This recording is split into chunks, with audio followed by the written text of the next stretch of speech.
Welcome and good evening, my friends, to State Bank of India Academy at Gurgaon.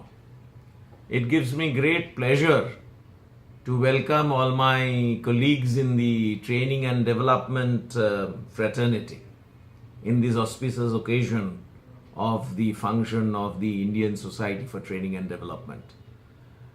Initially, let me offer my sincere apologies because I was supposed to be present today physically.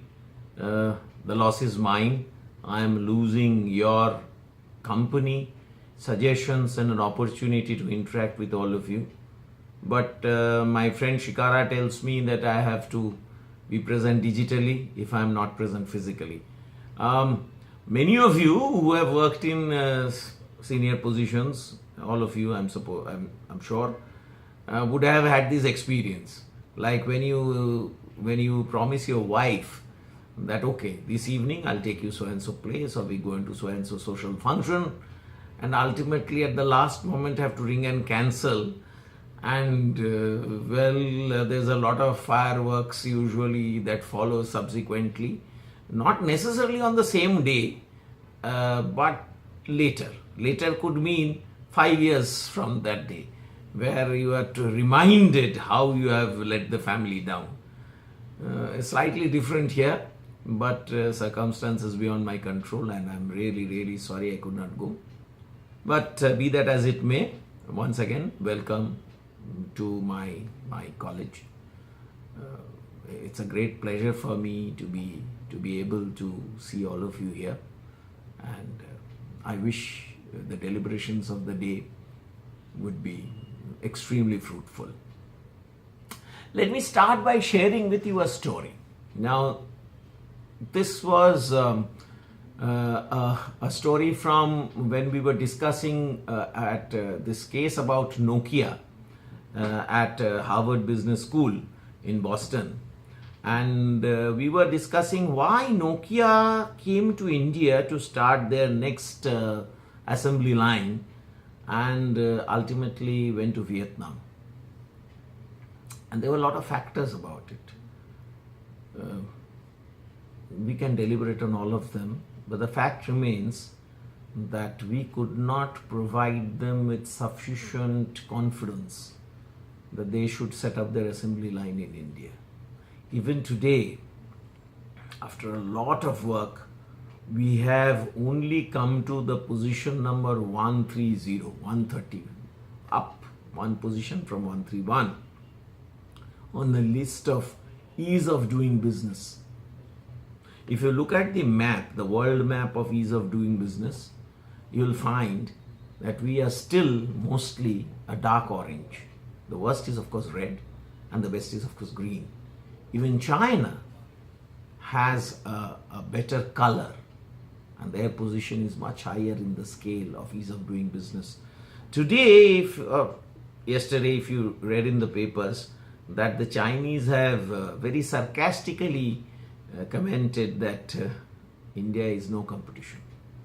They just cannot match the quality, they cannot match the environment, there's too much corruption, Indian workers are lazy. Thanks to many years of leftist workers' movement, ultimately we have created a lazy workforce. Now, that is a reality. So what do we need to change? What do we need to change? How can we make this Make in India a reality? Today we have chosen three particular areas. One is people, the other is technology, and the third is innovation. We have to understand one thing, and to understand that, first we have to go back a few thousand years. Let's go back 800 years. Today our children, many of them who are bright, most of you would have some daughter or some son staying in the US. And US, the United States, seem to be able to attract a lot of talent.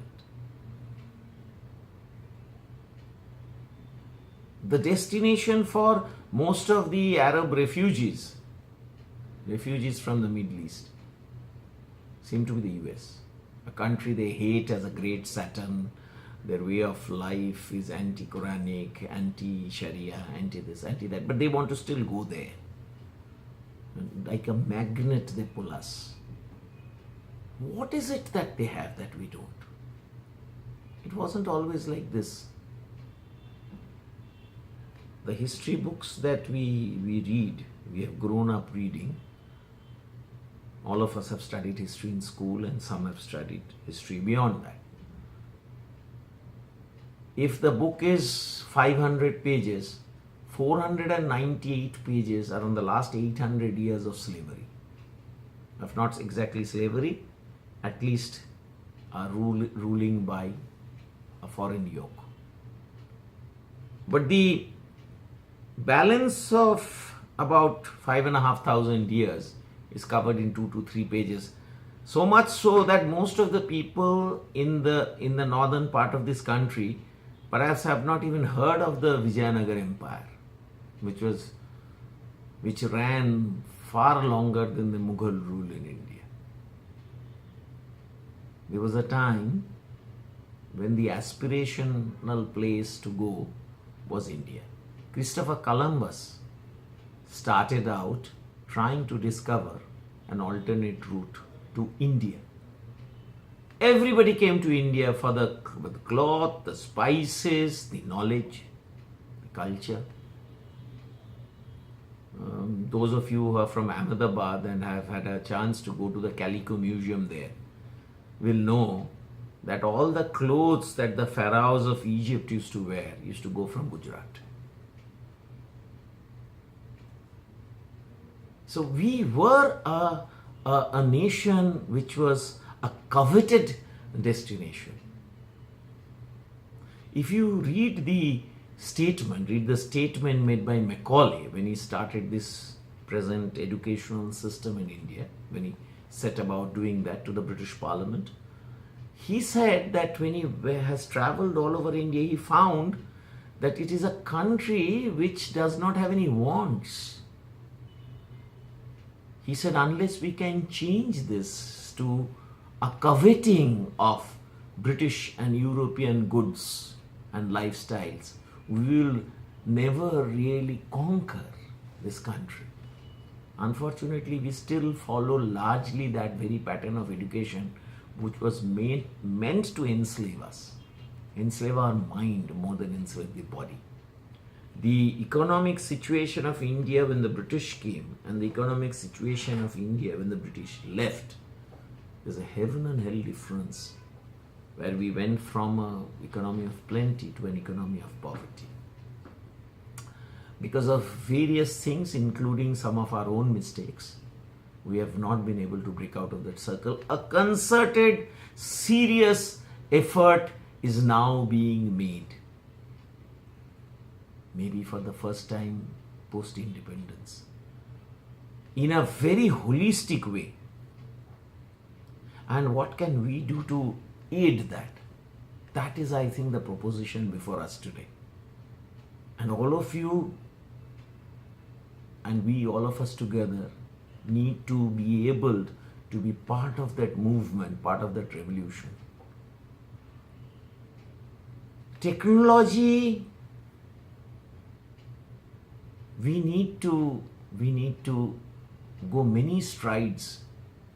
I was in Silicon Valley some time ago and doing some classes in University of California at Berkeley. And I could feel the vibrancy of innovation going on in that place.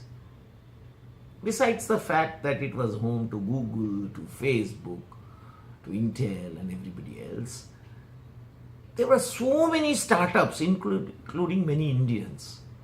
In fact, the Indians have got together and formed an umbrella company called the Indus Enterprises, which helps Indian startups there. But we have to create conditions for these people to come back to India, to create India's own Silicon Valley. That is where technology is going to really help us. Not that we are too deficient as far as brains are concerned, but the but the atmosphere of nurturing and innovation and the support systems which help such nurturing, those are the tasks in front of us. So technology and innovation go hand in hand, which leads us to the third factor, and which I have purposely taken at the end, and that is people. We have always said that we have a highly trained manpower. We have management graduates, we have engineers, but we all know that the innovations which have shaken the world have not come from this country, and that needs to change. So my friends, in the society of training and development, our work is cut out. We have to take the best from the world, add the spiritual and mental dimensions that we already have, which the others don't, and then bring about that spiritual and mental feeling and thought and confidence. And you and I, in this particular field, I think have to play a huge role and a constant role, constantly innovating, training, building our resources, and not only that, communicating this to the rest of the world. To go back to my previous place, Harvard, there was a case study when people were asked, where, as a production manager, where would you set up your next plant? And unfortunately, in a class of about 80, some 60 odd people voted for China. I asked 2 minutes of time, and I said, well, the choice is yours, but if you went to India, you would have to sign all your papers in English. Whereas if you went to China, everything would be in Mandarin. Some 200-page document you'd have to put your signature to, which would be printed in Mandarin.